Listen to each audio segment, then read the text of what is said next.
In the city of Detroit in particular, but in a lot of cities across America, particularly in middle America, there's a problem with the housing markets. So normally, if you want to sell your house, you just sell your house. You put it on the market, you think it's worth something, and someone makes an offer, and it's usually relatively close to equivalent, right? But in Detroit, we don't have that. A lot of times people think that their house is worth one thing, and actually other people think that it's worth something very different, much lower. And that makes it really hard to sell a property, to buy a property, or to get the resources out of that property that you feel that you need and deserve. So this is largely driven by this concept of blight. It's essentially properties that have gone into disrepair. People haven't taken care of them over the years. Maybe they haven't paid their property taxes, and therefore the property is just kind of sitting there vacant. And there's been a lot of factors that have created that. But as a result, we have this community with over 600,000 people, and in that community we have tens of thousands of properties that are not being taken care of. So we, at the Quicken Loans Community Fund, have done door-to-door outreach. We've reached out to everybody in the city of Detroit.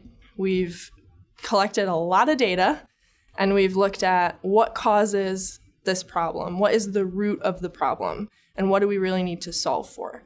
And at its very basic, it's just people don't know the resources that are available to them. So we've started really trying to drive large education campaigns, particularly around paying your property taxes, and what resources are available to help you pay your property taxes, especially if you're experiencing poverty. So we've seen a great response to that. And in addition to that, we've also then identified a large group of people that are renters and their landlords just aren't paying their property taxes. So we've worked with them to directly be able to gain ownership of those properties.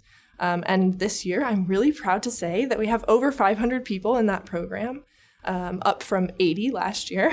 So clearly we're building and we're growing, and it's really exciting to see the direct impact that has on people's lives. One of the recipients of these homes, we worked with a woman, her name's Pearlie Mack. She's a grandmother. She has, I think 5 children and many more grandchildren. And she was in this kind of precarious situation where her landlord wasn't paying his property taxes. She was about to lose her home because of something that really wasn't her fault. And she didn't know where she was going to go. And because of this program, she was able to stay in her home, and not only stay in her home and continue to pay fairly sizable rent payments every single month. Now she's able to stay in her home and actually be the homeowner.